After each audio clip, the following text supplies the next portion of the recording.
entertain myself this meeting. All right, if I can settle these people down next to me, we'll start this meeting. Welcome to the Monday, August 14th regular council meeting. Let's stand for the pledge.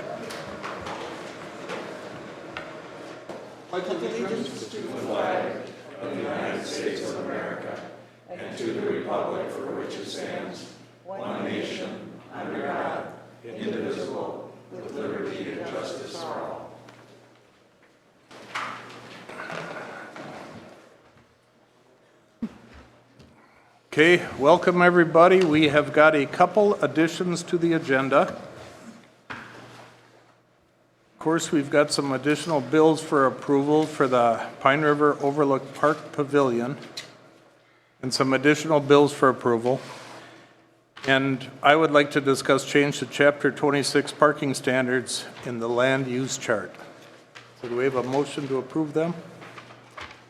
I move to approve that. Second. All in favor? Aye. Aye. Opposed? Motion carries, all in favor. Secondly, our police chief would like to come up and make an introduction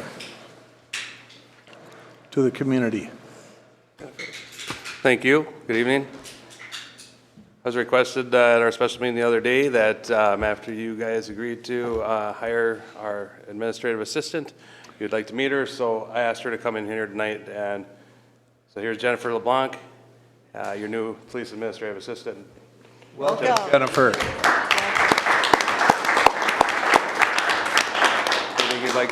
Let's see. Jennifer will be in the police department now, 8 to 4:30 or whatever the hours will be.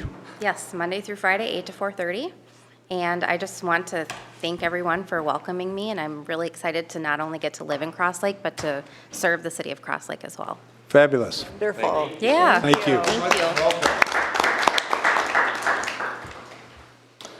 Okay, next we've got a public hearing, request to relocate road right-of-way from David and Pamela Webster at 12253 Whitefish Avenue. Mr. Christensen, are you going to take off with that? Yes, thank you, Mr. Mayor. I'm Joseph Christensen. I'm representing the Websters.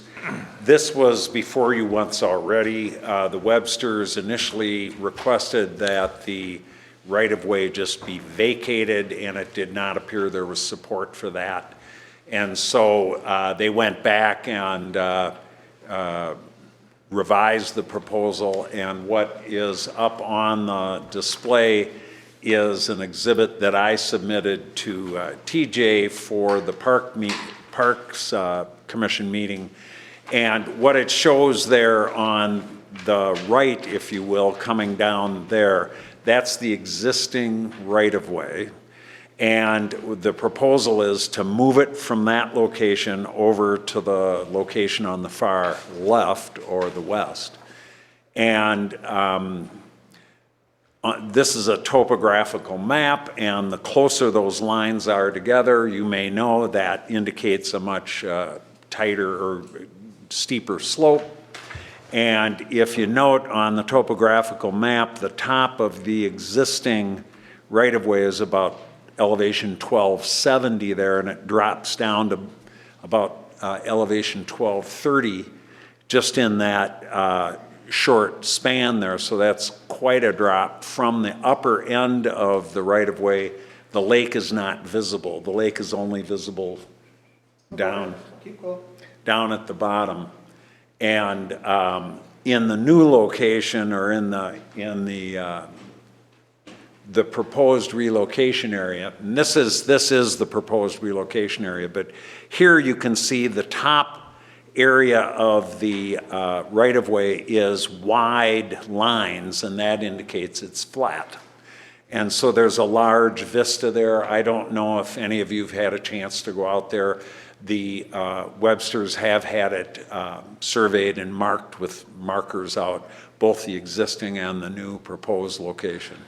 And when we went to the Parks Commission meeting, the initial proposal was it's 20 feet in the existing location, make it 20 feet in the relocation.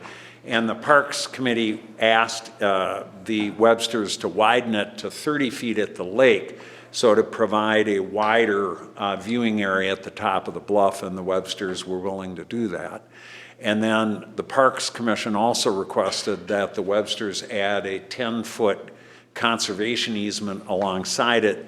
That's the area depicted in blue. So the conservation easement would remain owned by the Websters, but could not be cleared. The vegetation would have to remain, could not be built on.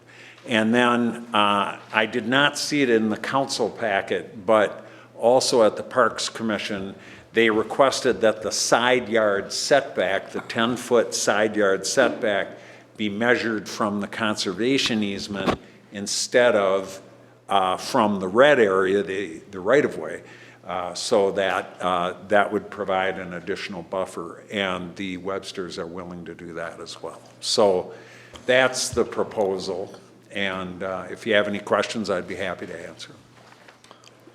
Well, Joe, I was quite pleased to see that they went along with it. I think that's a good proposal. We got the 10-foot conservation easement, and then we got an additional 10-foot setback, so. Well, and there's another benefit I'll mention. If you see Whitefish Road at the bottom of that drawing, and then the roadway depicted running through it, that is the paved roadway, but the width there below the red line, that's all existing city right-of-way. So what this does is it combines the Webster's right-of-way with an existing city right-of-way to create a bigger right-of-way, and that provides a number of benefits, like allowing areas for people to park where they're not going to obstruct the roadway and that sort of thing. And it provides a much more accessible area to the broad spectrum of the public. Yeah, no, I think that's a win-win. Yep. So anybody have any questions, comments on it? Nope. A motion to, We probably should reopen the public hearing to make sure if anybody in the public wants to speak about it again. okay. Okay, does anybody from the public have anything to say about this? Not seeing anybody moving, we'll close the public portion of it, and we'll resume with the vote. We accept this proposal. Okay? I'll second it. Let's see, that was a tie. So Sandy, it would be approving the resolution that's at the end of this packet of information. Okay, we've got a motion and a second. Who's going to claim that second? I did. Right, it does matter. Aaron got it. Doesn't matter. Okay. Any other questions? All in favor? Aye. Aye. Aye. Motion carries. Thank you very much. Public forum. Action may or may not be taken on any issues raised. If council requires more information or time for consideration, the issue will be placed on the agenda of the next regular council meeting. Speaker must state their name and address. Anybody have anything for a public forum? Hello, Pat. You're laughing, Marcia. Am I up here too much? I'm sorry. No, it's great that you Pat Netco, participate. 36084 County Road 66, Cross Lake. I'm here tonight because at last month's city council meeting, on behalf of the Cross Lakers, I made a request for the city to put out an RFP to local landscapers for the enhancement portion of the roundabout sidewalk project. Since then, I have had a long conversation with Tim Bray and with Phil Martin, neither of which were at the last meeting, but now we've had those conversations. And having said that, I want to reiterate how important communication is between all entities here. So Tim did come to our last Cross Laker meeting, so I really feel like we're all on the same page right now. So I would like to rescind my request for an RFP to be put out by landscapers for landscaping. And Marcia made the motion and did a second. There was a second. So I'm not sure with Robert's Rules of Orders how you do that, but I'm requesting that that be rescinded and you do not put out an RFP to landscapers because it's the wrong order to do things. And so we understand that now. And in all fairness, our request was made with budget in mind, not knowing what the possible cost is of possible enhancement to happen with this project. So are we talking, $50,000 or $500,000? We had no idea. We wanted to make sure there was money in the budget for that, which is why we did the push for that. So I have a better understanding of how the budgeting process works and how the county pays the city now, which we don't have to be in a huge rush for that. So I'm making that request. I'm also going to put out there that it is extremely important that we do all work together and make this enhancement of this project the best that it can be, and get to know all the possibilities for this project and what the timeline and the money is. The timeline I'm understanding for this project could possibly start later than what we anticipated, which as a business owner in Cross Lake, and I've talked to a few, and I'm going to put out there publicly that we would like to see this project started as early as possible. We understand the hindrances and why that maybe will not work. Our bread, our bread and butter time here is from mid-June to mid-August, which this project is kind of maybe not going to start until right after the 4th of July. Wow, that's scary. It's very scary for all of us businesses. And to consider having that road 66 closed or down to 1 lane is a huge deal. So we're asking that, and I know that Tim is on board with looking at this, and Phil, and they're looking at all the possibilities and the time that this is going to take and when they can start which part of the project. So I don't mean to be a thorn in the side, but I'm going to keep pushing for that. So thank you. Thank you, Pat. Let's direct that to Mr. Person. How do we rescind that motion? Just make a motion and second, have a majority vote that repeals it, or rescinds it, or whatever word you want to use, but you need to vote over again is the main point. Okay. Who's going to do it? I move that we rescind the previous motion. Is that adequate? Probably describe it a little bit. The motion to request an RFP for landscapers. I'll second it. Okay, any other discussion on that? All in favor? Aye. Motion carries, all in favor. Anybody else? Okay, next we have the consent calendar. All items here listed considered to be routine by the city council and will act by one motion. There will be no separate discussion on these items unless a citizen or council member so requests. I'd like to pull the bills. I'd like to pull the claims, 24, bills for approval. 24? Yeah. I'll second that. Okay, anything else? Just the first 24. I'm losing my votes. Just number 24, bills for approval. So let's pull them, and what's your question on? Let's just do it right now, Marcia. Do I do it now? Yeah. There should be a correction, because on your additional bills, you have Jerry Volts, and you have them in the bills for approval on. Right. So that needs to be corrected, that those get pulled off of the claims sheet. Yeah. Same thing. Okay, you good with it now? Okay, so we need a motion to approve the consent calendar.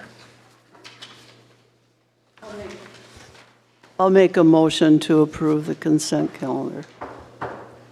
I'll second. Any other discussion? All in favor? Aye. Opposed? Motion carries. Next, the mayor and council members report, and Alden?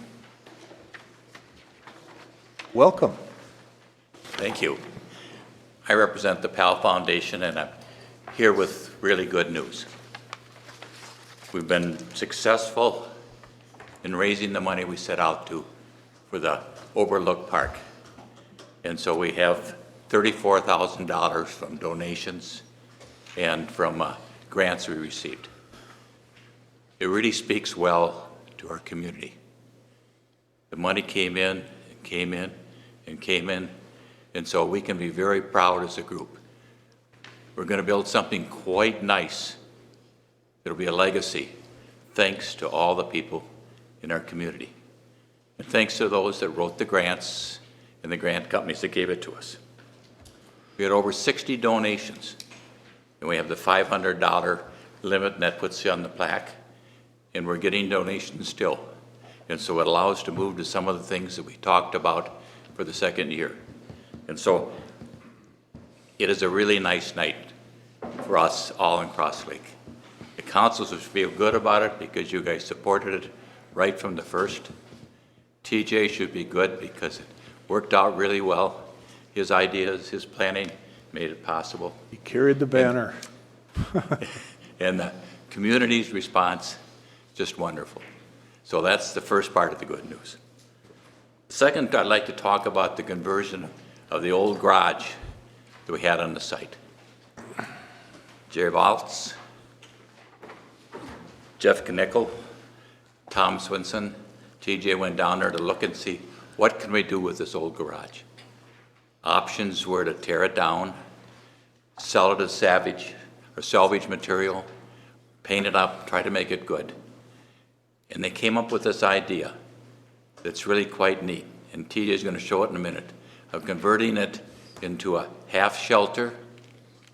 So we've got a nice area there now that looks very nice, and a half storage. So TJ, do you want to show pictures before and afterwards? So you can see the front side now faces the lake. It looks very nice. The wood you'll recognize because some of that came from the fire hall salvage that they had left over. And the group we talked about did a really nice job in construction.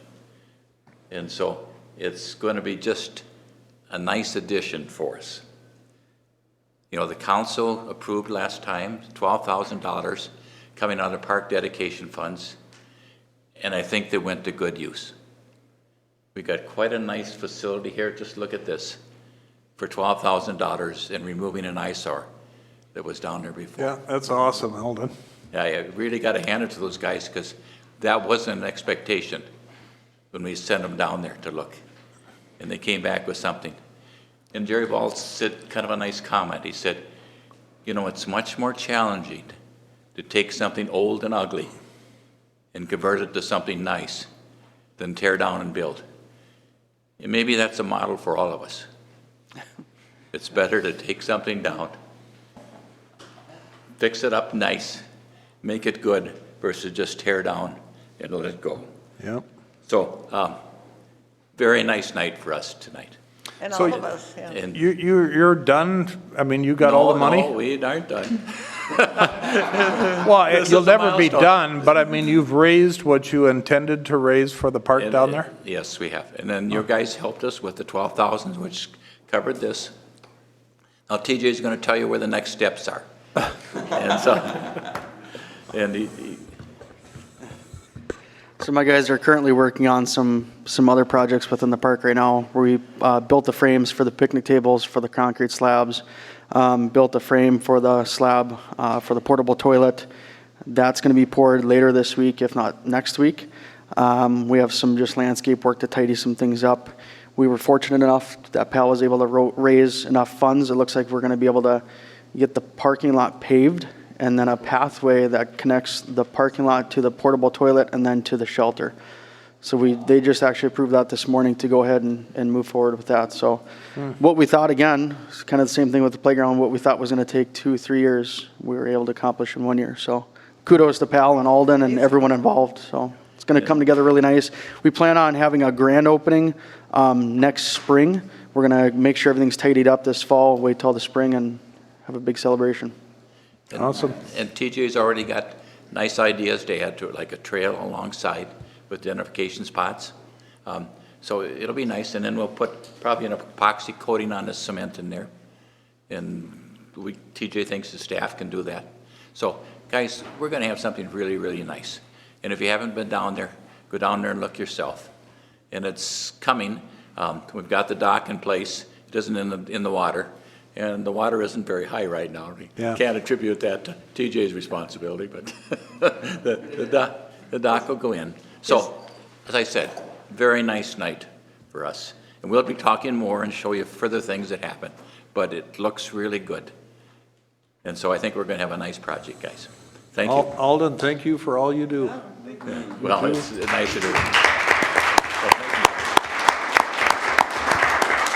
And just one more thing to add, we plan on adding 2 cameras down there for security reasons. I'm going to be working with Patrick to get those installed.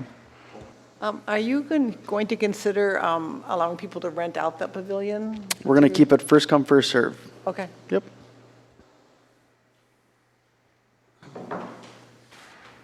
Okay. Next, we got a letter from Kelvin and Shirley Walleen. And I think I'll read it, although they don't have the guys' names in here. Just wanted to commend 2 of your firemen. The day of the Jake Walleen funeral, they were very helpful to me. We are part of a family, but had to walk a ways and use a cane, hard for me to walk a distance. We got closer to the school, but needed to stop. The one fireman told my husband to get our car, and he would let him take it closer to the school and to park in a closed driveway. The school got a wheelchair for me, and after all things were done outside one another, the fireman said he would walk us to the car and take the wheelchair back. What an honor that was to have them there. Keep up the good work. So, Thank you. good work, Chip. I don't know who the guys were. They weren't identified here. Yeah? Good job. Well, good job to them. That's good stuff to hear. Yeah. Resolution accepting donations. We have a Pell Foundation donation for $14,819.60 for the Pine River Overlook Park.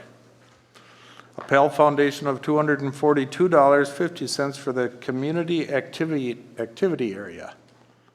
Pell Foundation $695 for benches. Pell Foundation $89.90 for the community garden. Cross Lake Firefighters Relief Association $4,718 for the sauna. Jan Albrecht $47.96 summer reading program, and an anonymous donation of $30 for cart tours. Move to approve accepting these donations and thank the folks that made the donations. Yep, there's a motion. Second. Second by Sandy. All in favor? Aye. Aye. Opposed? Motion carries. All in favor. Can I ask where the sauna's going? Is it going in the building or outside the building, or where's it going? Yep, I don't know. What do they cost to run? Good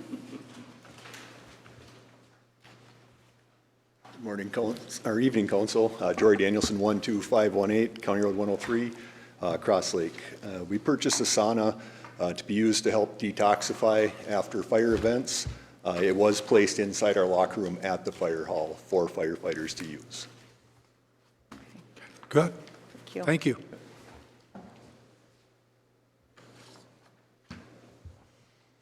Okay. Resolution. Okay, I don't know who brought this to it. Consider possible moratorium on pole buildings. Where did that come from? Me. Okay, Actually, it came from the Planning Commission. all right. Can But, you take it? Yep, I'll take it. Thank you. Do you want to come up, Bill? Bill's our number 2 guy on the Planning Commission.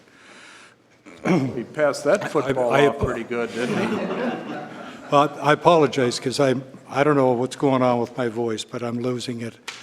At the last Planning Commission meeting, we denied a pole barn, and we had a lot of discussion ensued over where they're being put, how they're being placed. And I don't know if it's so much a moratorium as it was there needs to be serious conversation about setbacks, maybe some architecturally value to it, and standards applied to it.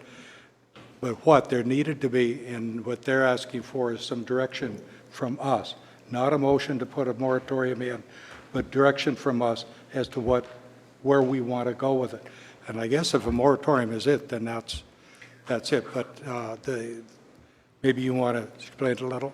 Yeah, that's one option, is a moratorium. We believe that there needs to be more controls over the aesthetic look of them along the roadway, possibly more restrictions along 3 and 66, get them off those, the gateway routes into town. We're getting a lot of comments about the aesthetics of it. Had a few people tell me Tin City. And, I don't know. It's an important thing. It's tourist town. You want to keep it touristy, and it's hard to keep it touristy with the steel buildings. So I'm not sure what the real answer is, but I think we need to address it somehow. I have a question for Brad. Can we do a moratorium just along County Road 3 and 66? Is that possible? I think anything's really possible as long as you're specific, but yes is the answer. But I think what it is what happened is the one pole building, they came in, the owners of that one came in and wanted to put a second one. It's got an all-white roof on it, and it depends on the time of year, but the sunlight reflecting off that roof goes right into some of the neighbors' homes. And they did not put in the screening that they had promised us they'd put in. They had junk land everywhere around it. And there was actually a hearing on suspending their CUP for the one they owned that followed up on it. And so there needs to be some kind of standards or something is what I brought back from that meeting. What was the outcome of the hearing? They were directed to clean it up, which they did, but they still haven't got the fencing and or trees, any of that stuff. They're still adding trees. And they've been denied on the second building. They put a well in so they can water the trees, and, but we don't have a lot of authority in order to enforce those, and I don't know who does. We took it upon ourselves. We said, well, we're going to revoke your conditional use permit for that. Well, that woke them up, and they got some real good results. They cleaned it up right away, and now they're planning on putting the... Actually, it wasn't cleaned up right away. It was cleaned up just before the drive-around. Just before, yeah, that's right. So there's a difference. Yeah, you're right. So, but it's I don't know. Do we want to look at putting some additional setbacks, controls, do something architecturally? Now, we don't have the building codes to work with. That might be a secondary solution, but Pete would need to weigh in on that a little bit. I don't know. This is the pole barns or the buildings that are off of Addy Lane. And they are visible from 3. 66 or 3. And this particular one that we just were talking about is back a ways. But the other ones that are at the forefront, they don't even cut their grass. No. And, that's, if they had a conditional use permit, then we would have the authority to go in and say, well, we're going to revoke this. But I think they were over-the-counter permits. Okay, Bill, but just play that forward. So you're going to revoke it. Then what happens? Then they can't store in it, or they fix it. Do you see where I'm going with that, though? How do you enforce it? Once the building is there, do you take it away from them? Yeah, and that's what we were going to do. Send them a letter, said we're going to... Brad, is that feasible to do? I don't think. Well, you definitely can revoke a CUP. I mean, I need to know more about how, I think your notion of it's not as simple as you're suggesting, I think is right. But there's probably a in between there where we can, but there has to be some viable use after you revoke it. So how does a city like Aspen, Colorado, or Prescott, Arizona, or one of those towns, how do they do it? Because I don't think that they allow anything to go. Well, They just don't do it. For the council's review right now, I mean, several things in my head, which I think is what they're looking for direction on. You don't need a moratorium if the council agrees with the commission and all of you know and have a consensus that we can make some rules fast. If so, just change the ordinance. You don't need a moratorium. But if another layer would be, you agree that changes to be made, but you don't trust that we're going to figure it out very quick, that'd be a reason for a moratorium if you believe, one, we're going to take a long time to figure it out, and two, you believe it's a glaring problem in the meantime, or three, you could say, I hear your concerns, but we don't think it's a big deal. The council is the final decision maker on that. We don't need a moratorium because either we don't need much change or it's not a problem in the first place. I think that's how I would perceive their request right now. My question, Brad, is who is going to make the change? Who's going to make the recommendation? In the end, they would make, typically, you'd first give them the. Them being the Planning and Zoning Commission? Sorry, yes. The planning and zoning direction that, yes, we agree with you. This is a problem, let's look at changes. But then they should draft the ordinance in my mind or come up with proposals. Then it comes back to council for final review. You might tweak it some, but that's the process. I'm going to pick at this a little bit because we have tried this moratorium thing just in my tenure here. Probably a half a dozen times we've talked about it. I think we did it a couple times. Yeah, we did it one time. Time just comes and goes and it gets off and we're back to it.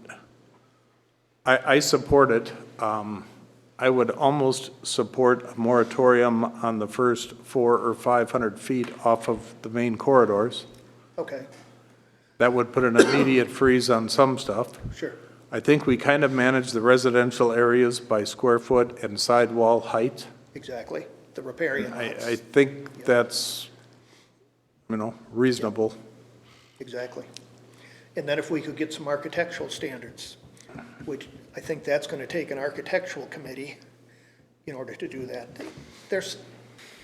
They don't have that up north look to them. A steel building with steel on the front and flat. They can be cleaned up to where they look really presentable. But we don't have the authority to do that. We say, well, we want them to look good. Well, that's not enough. I have brought up the Architectural Review Committee on not only pole barns, but houses and lots of stuff. Yeah. And I've been told that unless we enforce the building code, we cannot do that. Brad, to your knowledge, is there any truth to that? I've not heard that comment, and that doesn't make sense to me. I mean, I'm thinking of towns that do have architectural controls. They also happen to have building departments. But I don't see why, well, that's two layers, again, I would say. You can pass an ordinance that just prohibits certain materials and not have a committee. It's just by ordinance. A committee would be more if you wanted to say we want more of an up-north look, that's not enforceable. Yeah. You need the committee to kind of say what the heck that means when you see an application. But you could do like just no white metal roofs or list off whatever you don't like, and that you wouldn't need a committee for that. You just put it in the ordinance. And you definitely don't need a building administrator or building enforcement to do that.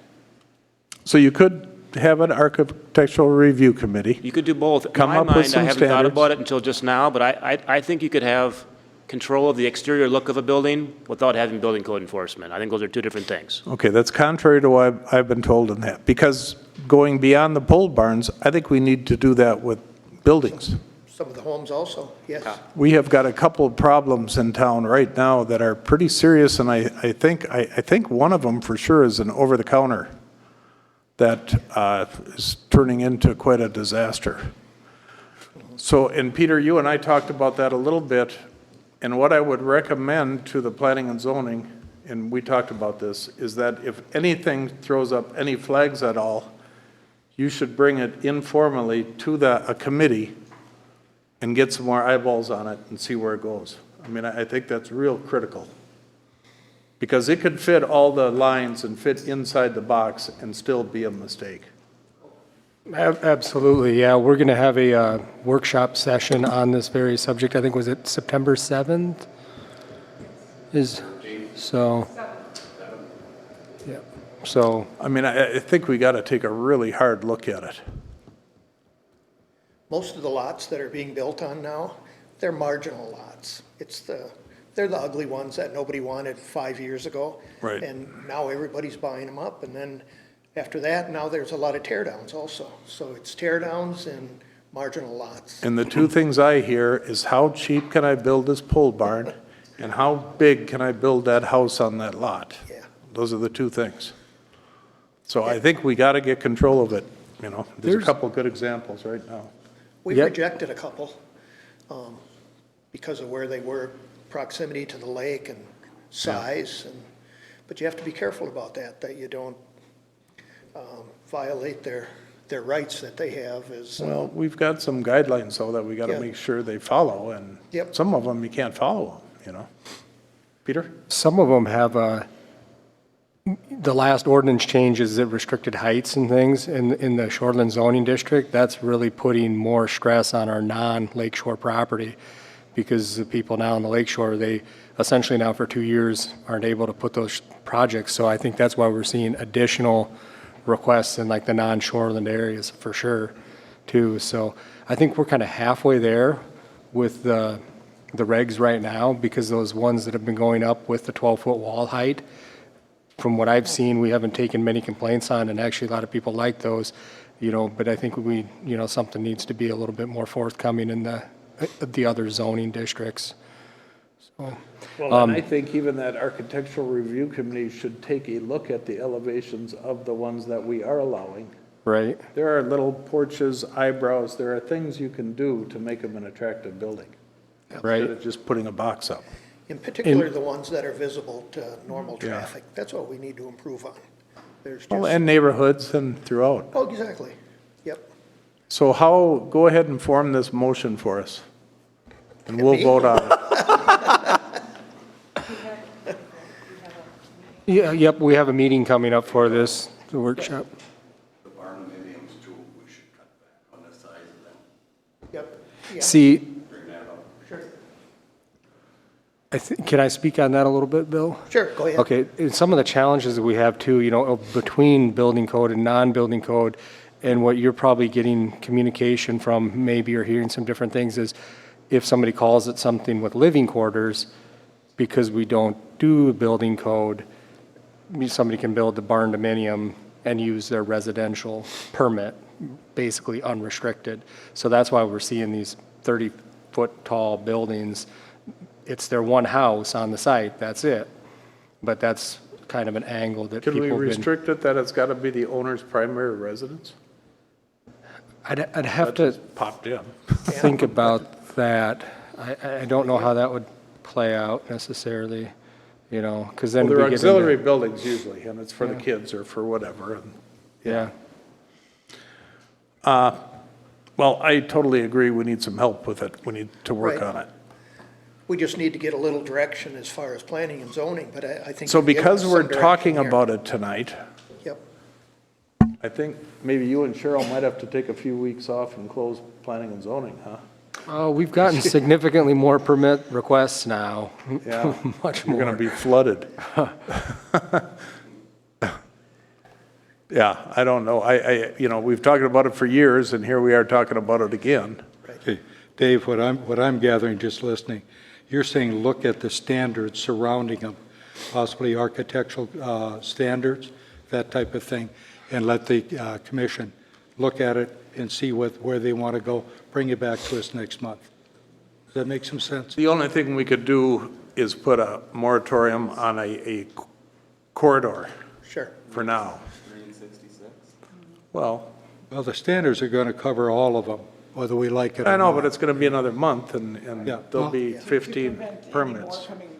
Yeah, right now. we can do Not that. just three, it's 3 up to 50 lakes. I mean, it's all the corridors, you know, so, Well, as long as we have your support in doing this. yeah. And we'll expend the time on it and come up with what we think are good proposals and work on it with you. Brad, can you kind of work on it with them a little bit, too? Well, if they ask me, Yeah. I typically do as, I mean- try to do as asked. They'll work on it, but maybe run it by and see, but, Especially forming an architectural committee, if we put that in as part of it, that could always be pulled out if you didn't like it, but so do we need a motion from the council to, Who's doing the workshop? The planning commission's having one. I mean, is there someone coming in and? No, Right, it wasn't you're a, good question. It wasn't an agenda item at our last meeting.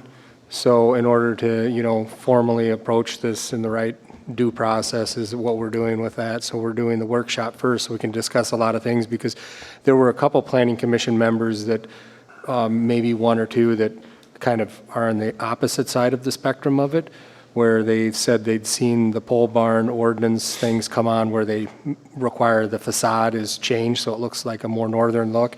And one of the comments was, well, it's still a pole barn on the side and on the back, you know, it's just on the face of it. And then there was also some comments too, and this is all legitimate stuff, and I think we can, you know, hosting that workshop will help so we don't have to spend as much, you know, we can work out some of the details there on some of the pole buildings. One of the actual board chair for the planning commission said, you know, we want the pole barns in the limited commercial area because we have businesses like Crosstech and those type of manufacturing facilities where they want to come in and do a business and not be committed to like a brick and mortar store, which that's something I think we need to be cognizant as well too, you know, what type of message would we be sending with that, because that can, I believe that's what a lot of that limited commercial corridor was for. So at this workshop, you could conceivably come up Discuss with that. some standards of, We could go out and take a look at some of them that we think are Yep. aesthetically pleasing and some that we think are pigs. And what could be done to fix them up? How are you going to form that committee? it's going to be which committee? planning and zoning. The Architectural Review Committee? I don't know. It's just a thought in the head, and I looked to Peter and Brad for insight on that, how you go about it. Going to have to advertise for some people that have experience in that, you know, maybe Yeah. interior decorators or exterior decorators. It would be something very similar to how planning and zoning is. You know, there's maybe a committee of 3, and they're not going to be hourly or anything. They'd have to come up with like a standard pay, kind of similar to what we have on planning and zoning. Yeah, and I think we could probably utilize a function of the planning commission as certain agenda items where it's like, hey, we, you know, not unsimilar to like an interim use permit too. You know, if somebody comes in and say, hey, this isn't a conditional use permit, this is an interim use permit, we're going to put these conditions on it, because the planning board seen how effective that was when we had somebody that was not abiding by their conditions. And I don't think it was in their knowledge that they knew they had the power to revoke a conditional use permit. Granted, there's challenges with some of that, but it was pretty easy with the screening, the site screening and stuff like that, where it's like, hey, get the site screening up, otherwise this is done, so. But I think we could, put it up, you got to make sure it grows. exactly. One of the things that came up at that meeting is the people that were building that one are from, is it Breezy or Pequot? Yes, yeah. And they came to Cross Lake to build it because our standards are much more liberal and easy to comply with. In other words, they don't want to build it at home because it's going to cost them that much more money. And you can build real attractive looking pole barns. You can. Oh, But a lot of absolutely. people Yeah. don't like to Well- take that extra step. For example, Crosstech. I Yeah. don't object to that at all, and it's Yeah. on the gateway coming in. It's just the construction of it, the trees, they take good care of it. They cut the grass. It's aesthetically pleasing to look at. Yeah. Yeah. Fire station looks really good. No, you can do it. Okay, so then let's give them permission to move forward and to look at it in the situations. So that it's we've just a been discussing. consensus work to do General, that? Yeah. general consensus, we support you to start looking at the standards for the pole barns. Great people on that commission, and I trust them. Okay, thanks, Bill. Yep, you're welcome. Okay, Mr. O'Connell, are you here? You got the floor. The Lakes Foundation is stepping forward for the community here. Good evening, Mike O'Connell, 34088 White Oak Drive. I'm a board member of the Lake Foundation that helped create the school in town. And a part of our mission for the Lake Foundation is Lakes Area's Kids Enrichment. So as we continue to pay off our building loan and put more money into the school and the grounds at the school for the kids, we also, part of our mission is to expand into the community and do good for things for that connects the kids to the community and one another. So one of our initiatives that we would like to look into is doing off-road bike paths and raise the money to do so. So starting somewhere, the Lake Foundation gave me permission on their behalf to talk to the boards of directors of P&Z, Public Works, Parks and Rec, and the mayor, and then bring it to you as a city council to simply ask for your permission for us to seek fundraising for the feasibility study. We reached out to Widseth Smith and Nolting, and they believed in our initiative that the cost to do such a feasibility study is $20,000, and they're willing to donate $8,500 of that right out the top and help us write grants.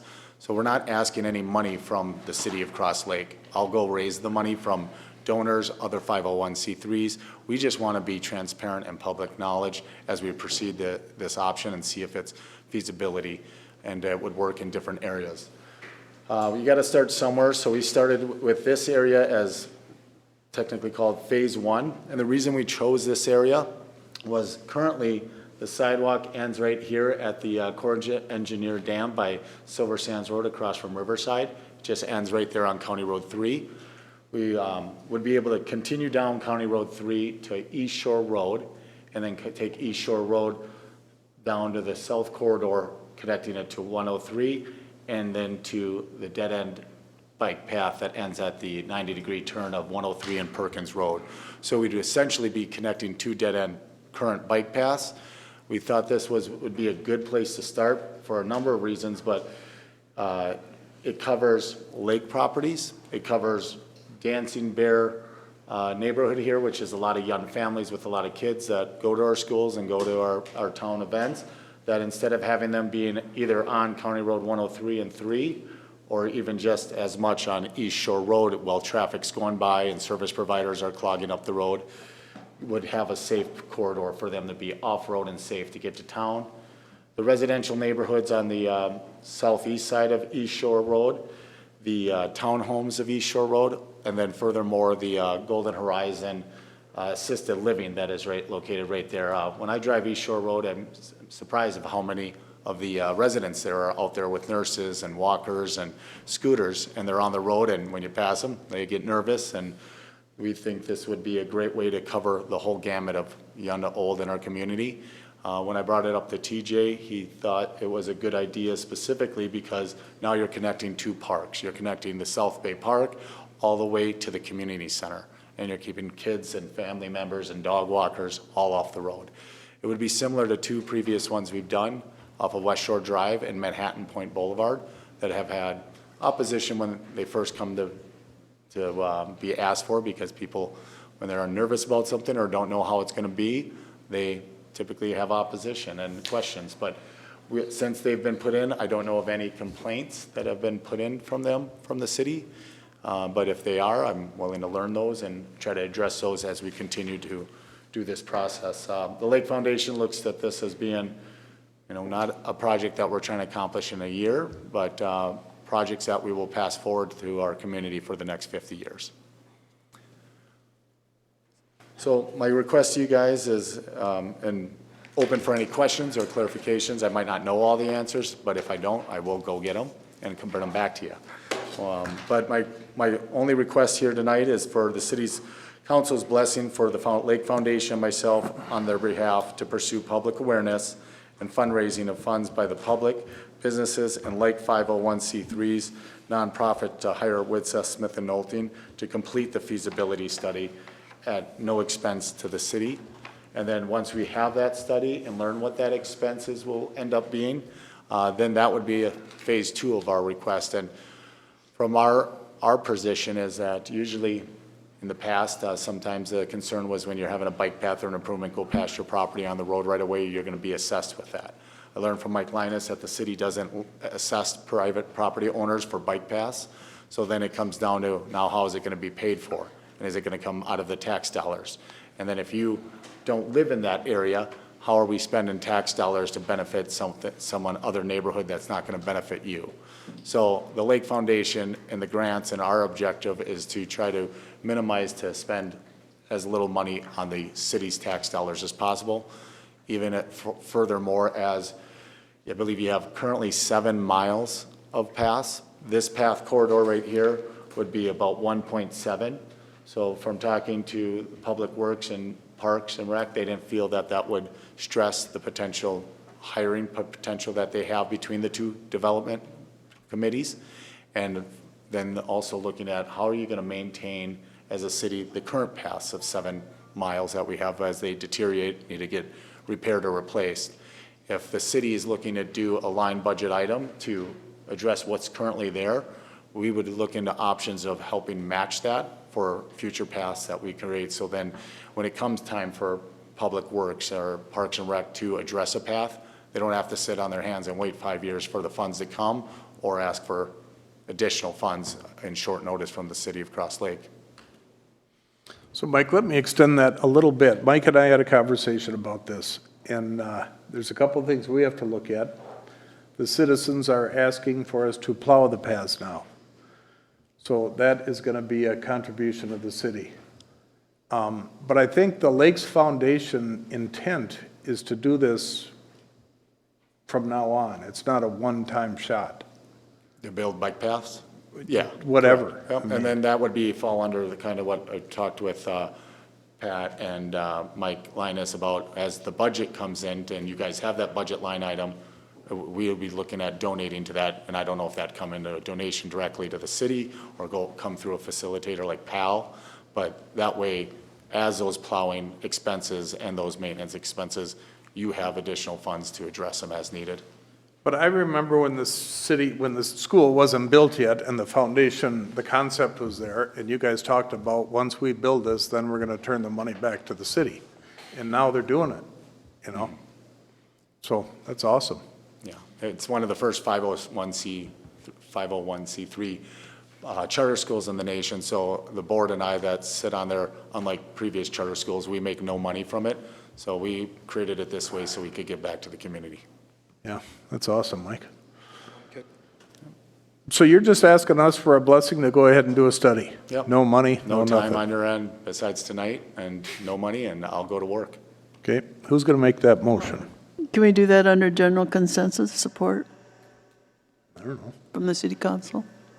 You want a motion for our blessing? Well, I think we're We in all agree on support. it. So if we could just do a general consensus, the city council supports it. Okay, very good. Good with me. Thank you. I Any other agree. questions? Keep us updated. Will do. Thanks, Appreciate it. Mike. Thank you. Thank you. Okay, E6, review invoice from labor attorney and provide direction moving forward. So who brought this forward? I did. Okay? I'm a Aaron, busy one tonight. Take off with it. Okay, can you put that up on the screen? This is twofold. E6.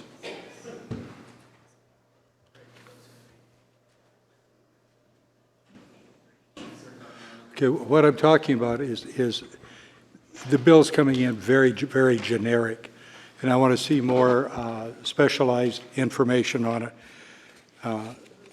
While they're looking it up, I'll give you an example. Phone discussion with union regarding mediation.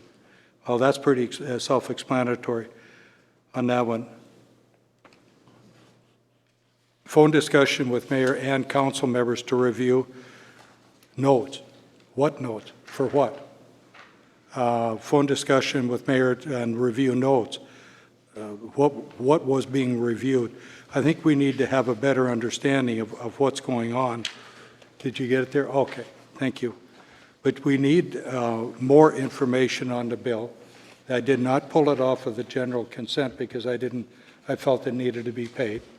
This is actually July's bill, and we're June's bill that we received in July, and we're just now paying it in August. So But Aaron, are I'm you just looking- asking for more specifics in the? More specifics, who are they talking to? I know one of those in there was me, because she called me up to talk to me, and we talked for about a half an hour, if you can believe it, about why I couldn't attend a meeting on a specific date. I couldn't, because I had already changed something. That's all you talked about for a half You hour? know, For a half hour. Okay? And that well, was not we me. never got the individual invoices on Durbin Law offices either. We never got a breakdown of that, of our other labor But then attorney. it's time to fix it, Marcia. What? Okay? Then it's time to fix it. We should see more of it. It should state that it spoke with Aaron Herzog about meeting dates, something. So if somebody in the public or on the council has a question, they can come to me. I'm the one that generated that part of the bill. Okay? And I don't mean any disrespect to Susan. I just think we need to change how it comes in. We just never did that before. And, well, that's the first part of it. Then there's Okay. going to be a second part. All right, what's the second part?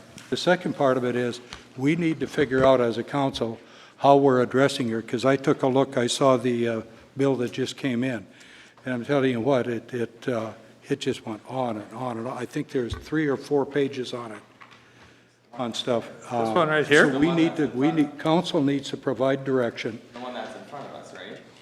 Well, there's another one, too, and I didn't bring that with me, I should have. But what I'm also talking about now is, and Susan is aware that I'm talking about this, it's a matter of how we provide direction to her as far as what we want. She's getting, it sounds like, direction from 1, 2, and then a scattered group. And I think we need to refine that down somehow to how we provide direction to her. $219 an hour, I think there needs to be some guidelines. Would you like to be the one to give direction to her? I think there should be 2 people. Yeah, I agree with The Jackson. mayor and another council member. Yeah. I don't think it needs to be just one. Usually, any conversation that is had with Susan, she usually ends it and sends an email out To all of us. telling what the conversation was and if we are all in agreement. Yeah, but I think there needs to be 2 that provide direction to her at that initial phase. Well, I think there's 5 right now, but so what do you mean? You want 2 people to get together and do a conference call each time? That, or when you do it, you CC each other, just the 2, so you're not holding a council meeting, okay? And you provide it, and you can each provide it. I got caught cold this last week where something took place at our last meeting, and I was surprised at it, okay? And I left it alone, and then found out the following day the reason for it. And that shouldn't have happened. I shouldn't have had to wait till Thursday night / Friday morning to find out. Huh. Does anybody else feel that way? Yeah. This is private. Okay. Well, so what would you recommend, Aaron? 2 people. Everything has to go through 2 people. If a complaint comes in, whether labor-related, it goes to those 2 people, and they provide the direction. Whether they communicate with each other, I don't care, but they know what communication is being provided to her and direction. Well, then do you suggest that those 2 people notify the rest of the council? Well, of course. Well, we can't do that, but Susan will do that. That's what she does. But you've got 2 people with eyes on it, what's going on. I'll make a motion that Aaron Herzog and Dave Nevin are the contact for Susan Hanson, our labor attorney. I'll second that motion. Okay, anybody else have anything to say about it? All in favor? Aye. Opposed? Aye. Aye. Motion carries 3-2. All right. Anything else? Nope, I'm done.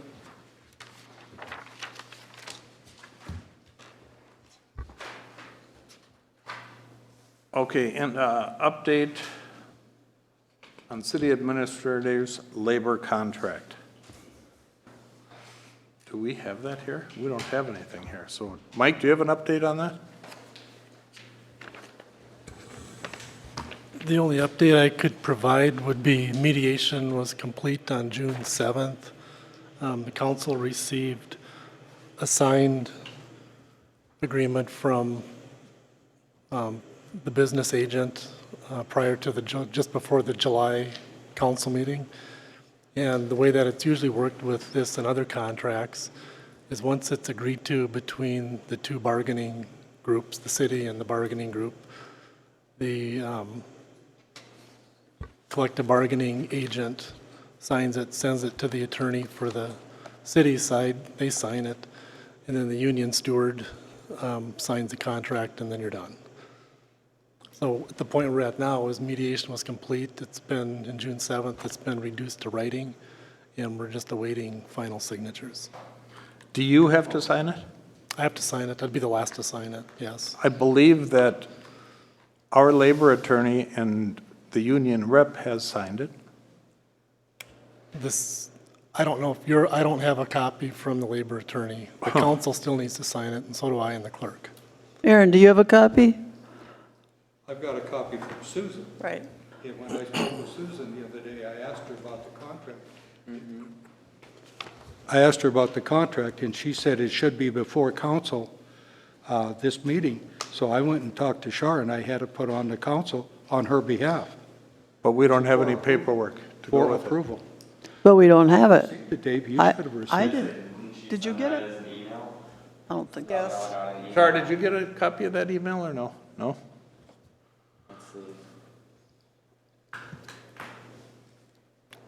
Well, it made it sound like you were presenting it, that you were putting it on the agenda. I did, Okay. at Susan's direction, not at my So- direction. You talked to Susan about the Yes. union contract, not just meeting dates. Signed. I kind of hate to go ahead and approve it, not without it sitting in front of us, but Well, it was my understanding that Aaron had it, and he was bringing it here, and it should have been in the packet, so. It doesn't, in my mind, it doesn't have to be in the packet. If your labor lawyer approved it and ratified it and it's recommended that the council ratify it and direct the mayor to sign it, I don't know if all of you have seen it, but if that all happened, I don't know I've this, seen but it. Yeah, we've seen you don't it. need it We in the all packet. agreed to it? Yeah, you don't need it in the packet. You just so vote let's on make it. a motion to approve. I'll make a motion that we approve Mike's contract. I'll second it. Okay, any other discussion? All in favor? Aye. Aye. Opposed? Motion carries. So we'll need to get a copy and sign it. Council and you, and then it's done. Can I just clarify something? So Aaron, moving forward, you can't contact Susan alone, you'll have to confer with Dave? That's correct. Okay. I will have to see to it that Dave is aware of when I'm contacting and what I'm contacting her about. Okay. Okay. So we have, See how that if we have a question, we need to contact you, and then you need to contact Susan. I think the two of them can contact whoever they so please. I don't think they need to confer. That's not the motion you made, Mr. Jackson. Okay, sorry. We'll see how it goes. Might be addressing that at the next meeting. Okay, last thing on the mayor and council members thing is it discussed the change to the Chapter 26 parking standards in the land use chart. And that was my request to do. We had an event center that came to us last month for approval, and he asked for 160 capacity with 40 parking spots. And I looked at it and I thought, when is the last time I saw 4 people get out of a car when they went to an event? It never happens. So then I happened to be talking to Ben and Jill Gibbs, who have the event center south of town, and they said they just had a wedding there. There was 180 people there, and there were 80 cars parked in the lot. So my recommendation is to change Chapter 26 to say that 2 people per car. Any other discussion? So we have parking standards in Chapter 26. I never looked at it. Peter, is that correct? Yes, we have parking standards laid out for various different businesses and such, and that was taken from a model ordinance from League of Minnesota Cities for different, whether it's a barber shop, maybe 2 people, event center, 4 people, just in consideration from what they see throughout the use throughout the state. I've been in discussion with other area planning and zoning administrators. Parking always is a challenge, whether it's a Walmart or a grocery store versus whatever, but we definitely have standards there. This could be something you could put to the planning commission as well, too, to add on to a further discussion about that as well, if that's something. Do we need to have further when is the last time you and a buddy went to get your hair cut? Yeah, Or should I say you and 3 buddies went to get your hair cut? Right. And I can certainly see my concern just comes from like if we have an appeal on the table, because then, the last applicant had been denied based on their parking plan, which the planning board was well within their scope and effect, and the parking plan was inadequate. I just get a little bit maybe concerned to somebody, if we change the ordinance in the middle and they come again, if they. I mean, that we'll have to deal with, but moving forward, every place we turn in this town, we got parking problems. And that's a very So to difficult create area. new ones, to me, is just insane. Yeah. So I'm just going to make a motion to change Chapter 26 parking standards to state that there are 2 people per car instead of 4. I'll second that. Is that a good enough motion? I don't know, I don't know how it reads, but is that for every business in every zone and every, Well, I believe we need to amend the ordinance, which would require complying with the public hearing and such, that you could do it. I believe 462 says if a community has a planning commission, it goes to the planning commission first for recommendation, then to the city council for the final approval of it. Otherwise, I believe within like 60 days of the event, if the city council says, you know what, we're just going to do it, then that just does it. Brad, please correct me if there's any additional. No, how I perceive that, the right procedural way to do this would be, if this vote goes through, they're directing the planning and zoning to put it on their agenda to come back with a proposed ordinance at the next council meeting. Right? I do think we need to go back. That's not the way I said it. That's not what you said, but that's how I would interpret what we need to do. All right, so that's what you want the thing, that's what we should do. So let's vote on that, let it die, and so all in favor? No, don't say aye. Let it die. Oh, sorry. Okay, let's do that again. All in favor? All opposed? Aye. Okay, it died. You gotta be careful how you vote. Diane Feinstein over there. Okay, so I'm going to make a motion that we ask the Planning and Zoning Commission to take up the parking standards. I'll second that. Any other discussion on it? All in favor? Aye. Are you asking to look at it at the September 7th meeting? As soon as they can, yeah. Okay, just FYI. Yeah. Okay, all in favor? Aye. Aye. Motion carries, all in favor? Right. Okay, that's all I have. I have one. Okay. Just an update on the workplace audit. Michelle, or Ms. Soldo has finished everybody doing her interviews with everybody. So she hopes to be at the next city council meeting, either before or at the city council meeting. We'll figure out what she wants in the upcoming weeks, but she is compiling all her information that she took from all of us, and we will have an answer next month.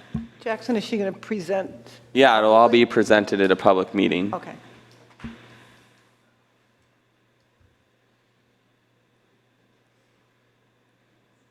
Okay.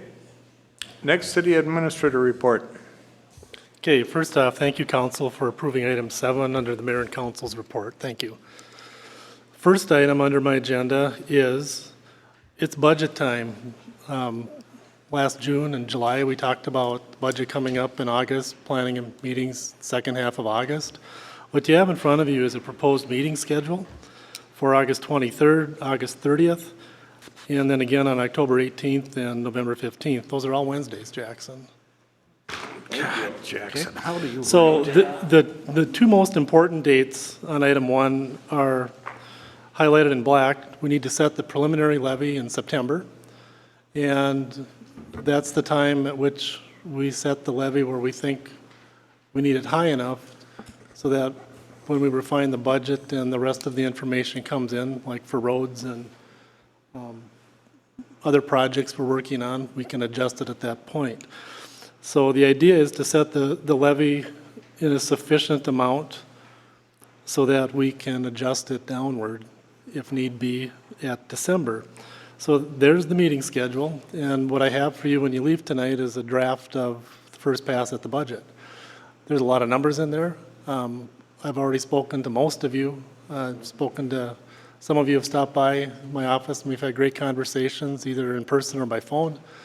I've incorporated, when you read through the assumptions, Dave, you'll see your questions answered in there on levy rate versus same tax rate versus same tax levy. That answer is provided for you. Okay. I got a whole list of questions from Aaron, which we've incorporated into that too, clarification. and then other questions from the rest of you periodically. So I encourage all of you, when you see the budget packet, understand that it's a draft. I've tried to incorporate your thoughts into it, and I do want your input. In fact, we have 2 new council members, and I encourage both of you and existing council members, set up a time, sit down, and let's spend an hour or whatever it takes one-on-one, or if you want to come in pairs, that's fine too. But let's try to get focus on the big things. You know, like I you'll see in there a number for the intersection project. We made it large enough so it includes the city's share of the project, which includes the cost share for the county, the engineering, and the streetscaping or landscaping or whatever you want to call it for, you know, putting aesthetics into the project. So there's some information in there on that. You'll see a big fat number in there, and then you'll see how it's funded. Where's a copy of that report, Mike? I'll provide it. I have a copy for you before you leave tonight. Okay, good. So you can take with you. So do you want us to approve these dates? Yes, what I'm asking for is to approve this schedule, and then I encourage you, come in and ask. Let's just sit down and have a great conversation and a great debate on what the numbers mean and where they came from, and so we can get everybody pointed the same direction. I think we have a August- scheduled meeting on the 23rd. We have at 10:30, so we're cutting ourselves short there. I think we need to change that time. Well, we could make it earlier. Or change it to afterwards, or what are you thinking? After lunch, 1 o'clock. I don't, 1 o'clock, okay? Okay. Does that work? Sounds like it. Okay, so August 23rd is at 1 PM, not 9 AM. Okay.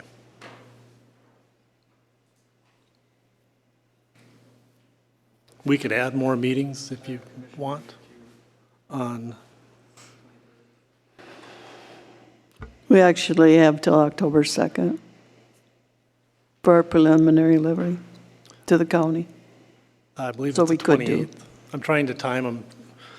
I So know, we have a I'm just consistent saying that if schedule. we're not ready by September 11th, we can have Right, and we can add meetings. meetings if we need to, that's correct. September, So if those dates work, we can at least get these on the calendar for everybody and the public. Is the 1 o'clock on the 23rd a problem? We have a commission meeting at 2. We can, I mean, I'm supposed to be there, but budget. Well, could we make it 12:30 instead? Oh, yeah. Well, I know how to run the computer now after last time. So he can get it going, you can shut it Yeah. off. Yeah. That's fine.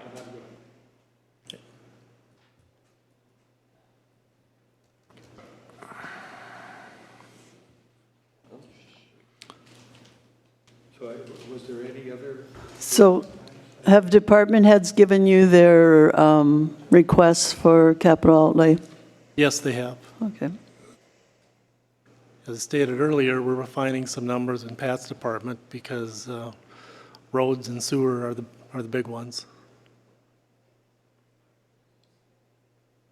Now, with roads, Phil's company has gone through and rated the roads, whether classified them as which ones are candidates for which type of service. I know Public Works, we had a good discussion on that at our last meeting, on what makes sense for what road. And so we'll be talking about that too. So will we get that road rating map from you? That'd be great. Thank you. for whatever it's worth, I am not going to be here on September 11th. I'm not either. You're not either? City council meeting? Yep. Yes, it is. But you'll Zoom, right, Sandy? Yeah. You're not here either? No, the three of us will be. Oh, Sandy will Zoom, right? Yep. Okay. it's possible I may be able to too, I'm just not sure.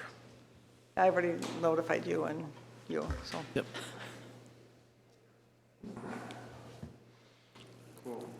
Okay. And like Marcia said, if we need more time after September 11th, I know everyone loves special meetings. It's certainly up to your discretion if you'd like to do that too. We'll make it work.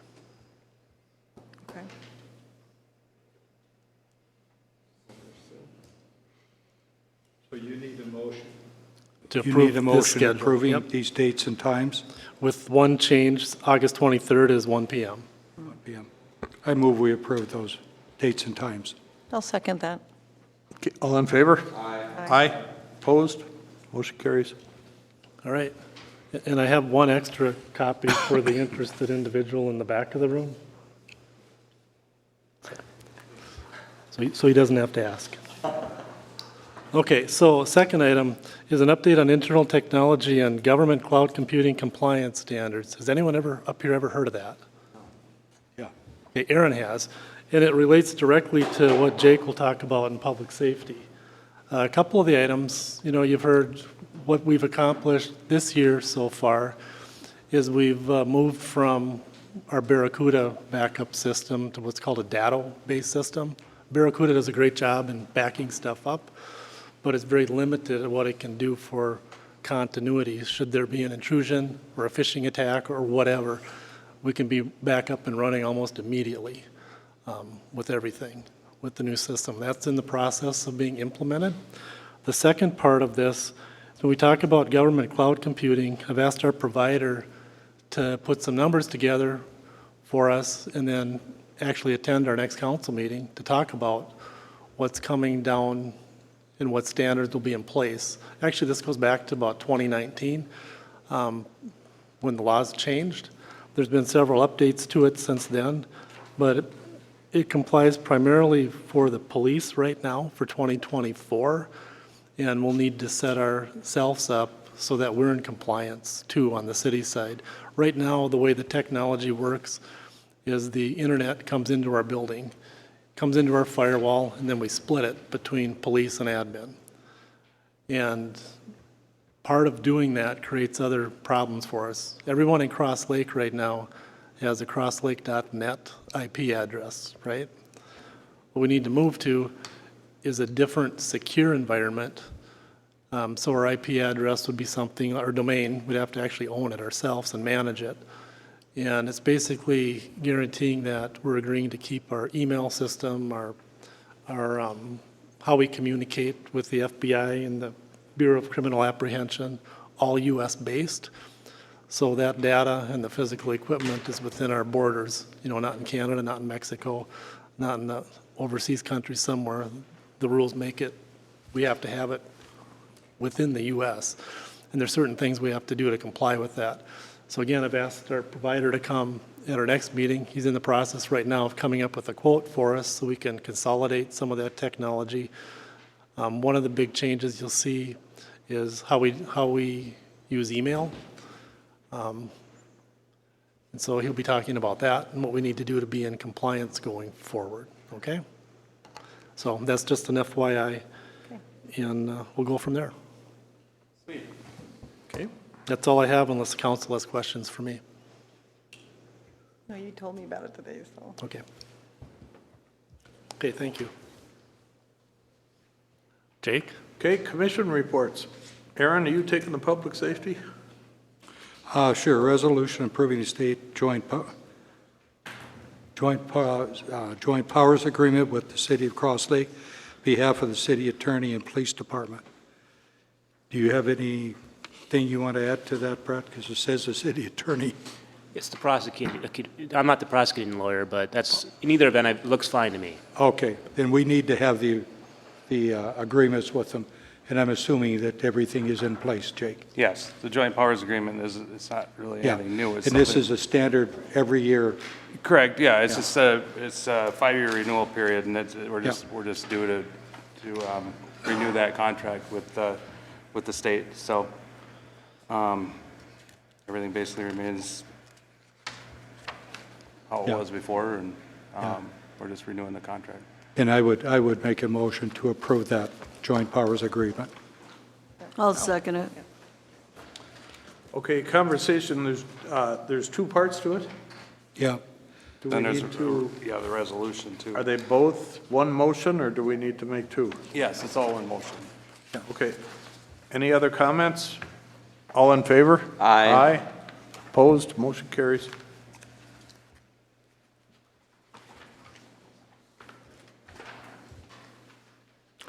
And then Part B on that is letter dated August 9th, 2023 from High Tech on the Cross Lake Fire Hall, additional snow stops, and I believe you have some broken ones up there as well. Good evening, Council and Mr. Mayor. What you have in front of you is a proposal to add another snow stop on the roof of the fire station. As you can see in the pictures, this past winter, the snow destroyed them. To give you a little more history on the fire station as of today, High Tech spent about a week fixing the roof ridge line. If you can see in the middle left, those ridge vents that are up there. I think, Mayor, you know what I'm talking about, those little. Yeah. Okay, so they were not installed correctly, so this winter during some windstorms, there was probably 50 of them in the yard. As a result, snow went up into that roof, melted, and leaked into the training room. So they replaced all the ridge vents, the ridge. I had some extra panels in my training room that had to get replaced. So that's all fixed. However, Warranty kind of fixed? Warranty fix.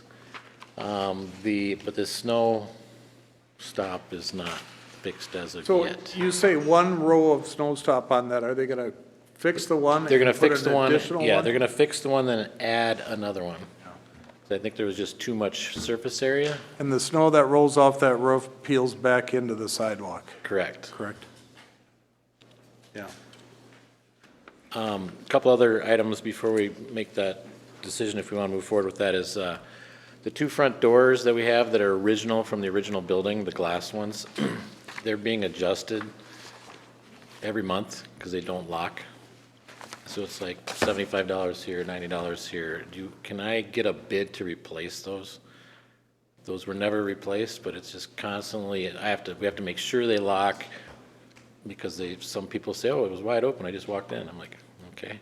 Can't fix the mechanism? Well, they do. That's what they make adjustment, and it changes like every month.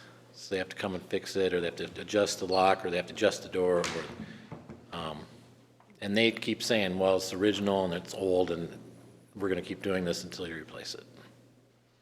Yeah, well, I guess get a bid for it, yeah. Yeah, I'll just get a bid. And then the other thing we have a problem is one of our fans doesn't work anymore in the apparatus bay, which moves all the air to keep the moisture from collecting, just to dry things out. That fan, the warranty was only 1 year, and to replace it, it was $900. So I'm actually looking at, and there's no warranty on the other fans either. I'm going to look for a quote for a bigger fan, just one fan that has a longer warranty, and see how that's going to cost effectively. Is that a fan you put on the floor to dry it, No, or? the ceiling fans.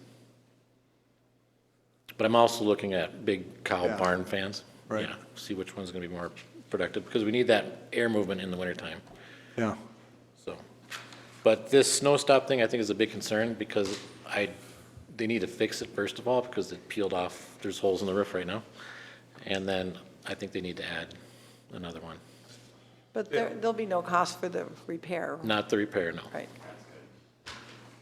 But there is for the second row. Correct. This cost is for the second snow stop to be installed. Okay, somebody want to make a motion on that? I'll make a motion that we approve the second row of snow stops to the sum of $5,923. I'll second it. Okay, any other discussion? And go ahead and get those bids. Okay. All in favor? Aye. All right, I have one more thing. I'd like to thank all of you that have stopped by the open house pig roast. It was a very big success this weekend, so for those of you who stopped by, thank you for stopping by. It was busy. Thank all the public and everybody that stopped by there, because it was huge. We ran out of meat in about an hour and 45 minutes, so. Job well done, and I think the cars were a good thing Yeah, to they put were. back Good. in. Yeah. How many? And we didn't have to manage them, so that was good. Right. How many people do you think came through? I think about 1,000, Sweet. somewhere around 1,000. Sweet. So that was good. And So that thank you. donation thing works good. I talked to Rich about that. Yeah. Do you have a tally on that? Or is it? Not after, Not what yet. the expenses are yet. Gotcha. It was good, though. Do you have a gross tally? Not All they want to do it is compare it to ideals. Right. Oh, we're not going to touch Ideal. They got a good program over there. A lot of history with theirs. Well, per head though. I mean, I think they charge $15 a head. I don't remember, but they get, Right? is that about right? Yeah, $15 a head. Okay, they get a lot more people. They get like 3,000 people. Yeah. Yeah, so, thank you. Okay, thanks, Chip.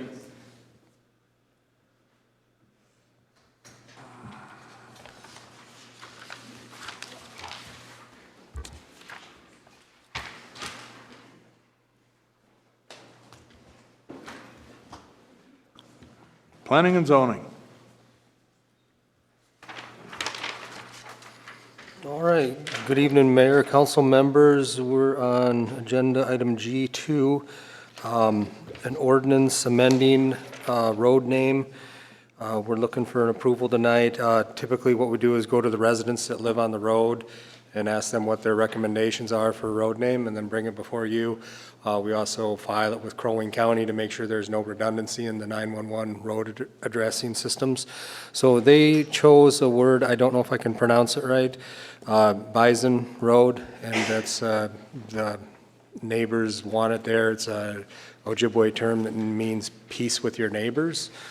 So, you know, I think wishful thinking, I hope. Where is that located at? Yeah. Exactly. I want to know that we have one road in town like that. It's, excuse me. Yeah, I don't think I have the map with, is that the, yeah, by Sandpoint, right?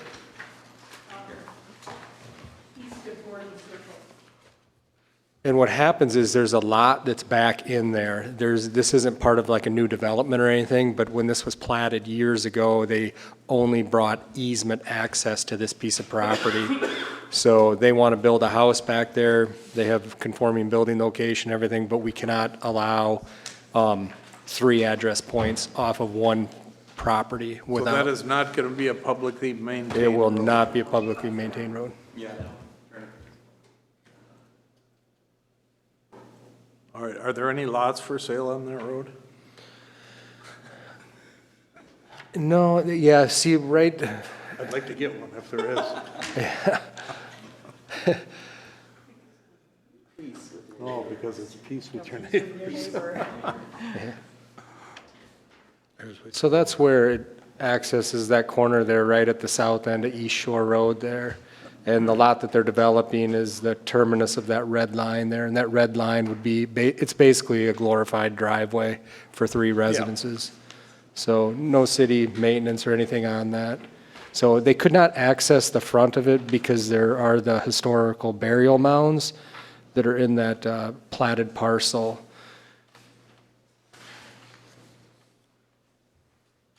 In this section here, where the burial mounds are, so when they platted this back in the 80s, they just set up an easement, private easement to go here.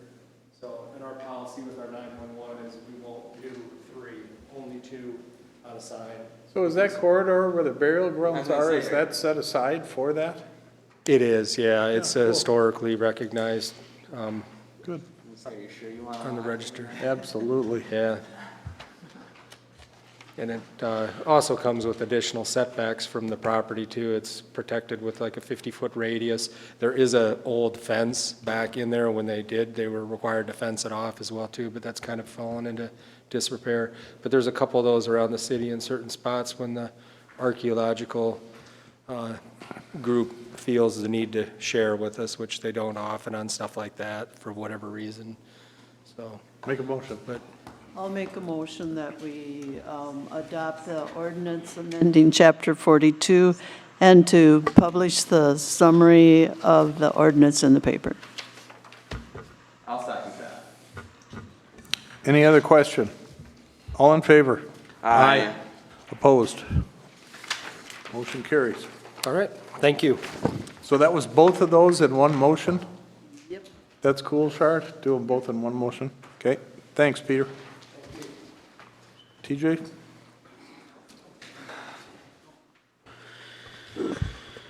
All right, the first item I have that you have in front of you is a lot split. Property owner on 38738 County Road 3, Cross Lake, Minnesota, would like to perform a lot split, and all I'm looking for today is a recommendation to accept cash in lieu of land. And that was the recommendation from the Park Commission. I make a motion that we accept cash in lieu of land for the lot split. I'll second it. Okay, any questions? All in favor? Aye. Opposed? Motion carries. All right, now that the summer is kind of winding down, I thought I'd give you guys an update on our recreation and park situation, what we had going on this summer. The Dog Days of Summer Pickleball Tournament, it was held on Friday, July 28th and Saturday, July 29th. On Friday, we had men's and women's doubles. We had 32 teams sign up for that division. And then Saturday, we had mixed doubles and 17 teams signed up for that division. That was our first annual Dog Days of Summer tournament. We've had other tournaments before, but this one was our most popular. A lot of people had fun, so we're going to do it again next year. Pickleball league play, I'm sure you all hear and you see the courts packed. The courts have been overwhelmingly busy this year. We have over 240 annual members, which doesn't account for day passes and those who play outside of our prime time Monday through Friday, 8 to 1 hours. So we're getting a lot of people, a lot of youth are now playing because they're playing it in gym class, and we see a lot of 10 to 20 to 30-year-olds playing the game as well. So that's pretty cool to see. Our Fun in the Park children's program started out a bit slow, but quickly became popular. Halfway through, a lot of parents were talking amongst other parents, and it became a really popular program that we offer this year. We ended up teaming with the Loon Center to provide a junior loon biologist program. That was another big hit. The kids got to go out in the pontoon and check out the loons with the Loon Center staff. Parents are already inquiring about next year, so we're going to start planning for that for the 2024 season. Youth tennis lessons, it was another successful summer. Numbers were slightly down, but our new coach panned out pretty well, so we're going to hopefully get him back next year. Our adult tennis mixer, our numbers are at a record high, so that's pretty neat. All 4 tennis courts are pretty much played on Monday and Thursdays. Playground usage, again, one of those things you just drive by the community center on about any day when it's nice out and you see large numbers. It's really cool to see. I get texts over the weekend of 40, 50 kids playing on the playground. So it's really rewarding for me and my staff and all those involved in that project. The cornhole boards and shuffleboard courts, again, we are setting rental records on both sets of boards, so that's rewarding. Just kind of cool information for you guys. We put up new sensors that tracks our entrance, tickers, and exits. So over 3,000 people participated in a program or event in July, and over 9,000 people visited the community center and or library in July. So that's walking through the front door? Walking through the front door. Nothing to do with pickleball or the park? 9,000 people in our front door. Yep. So if you haven't been there during the summer or on the weekends, come check it out and look at the parking lot. It's just it's really cool to see our park being used the way it is. Yeah, it is.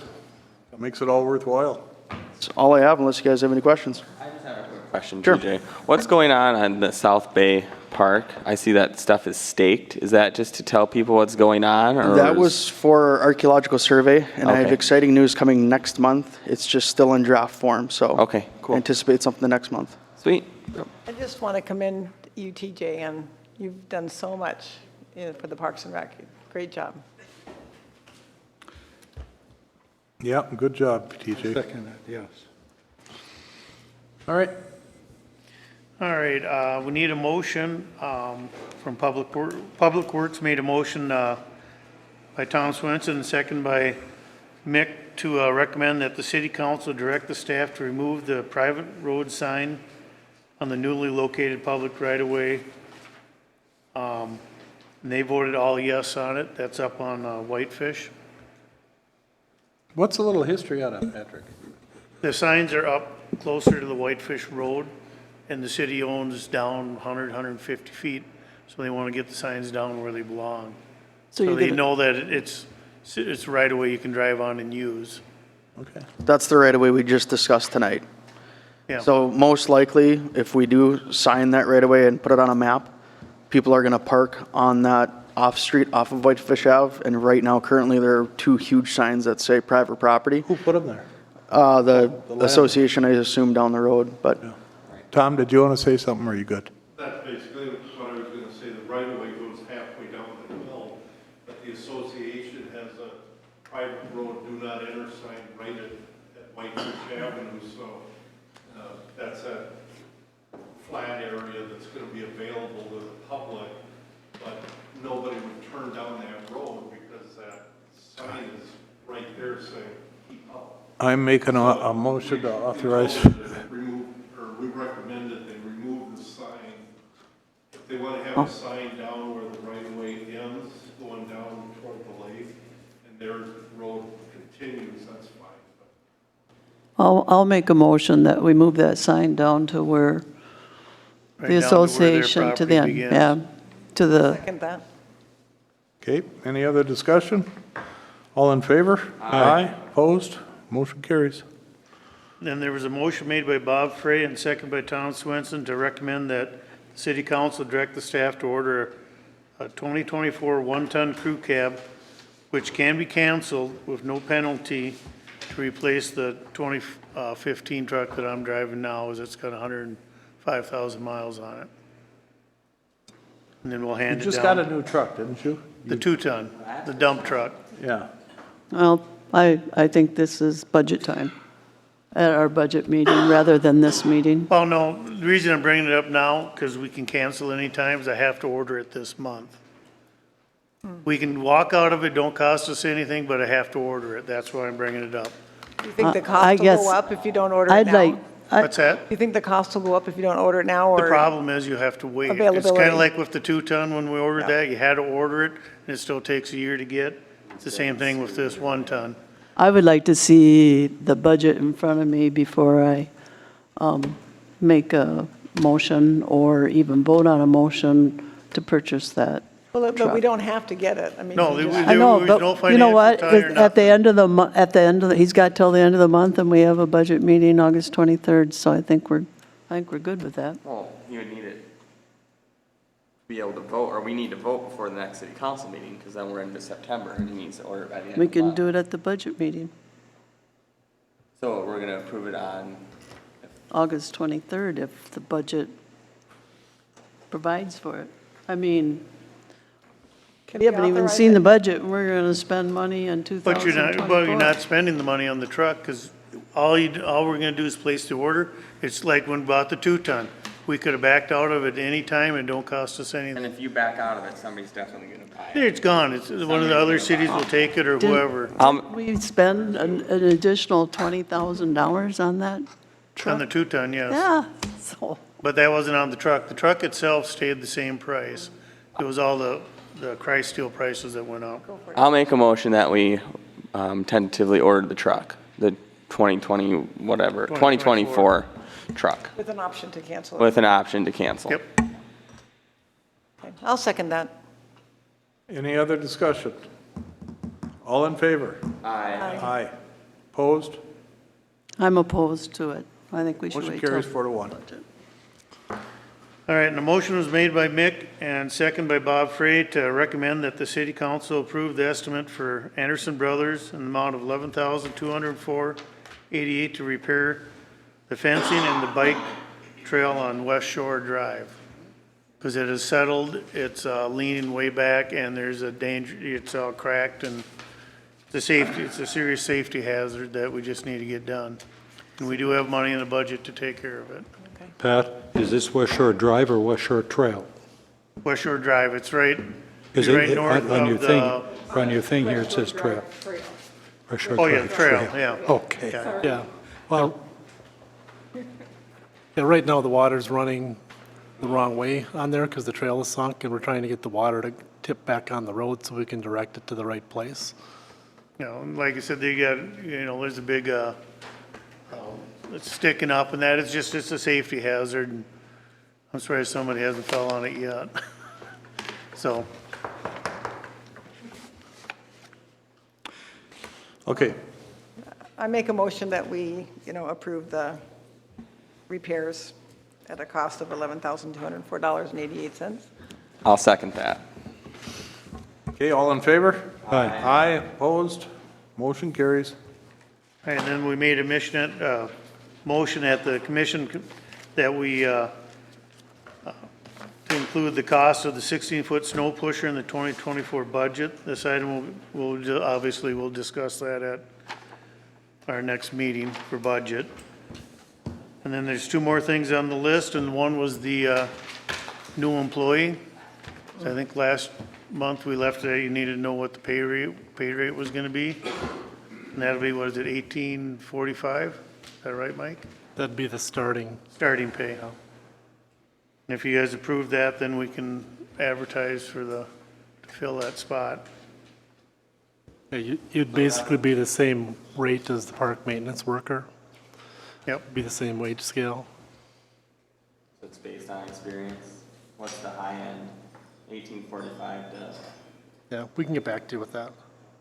I don't have that in front of me.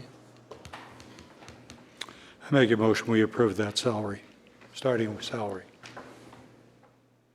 I'll second that. Okay, any other discussion? All in favor? Aye. Aye. Opposed, motion carries. And the last one is.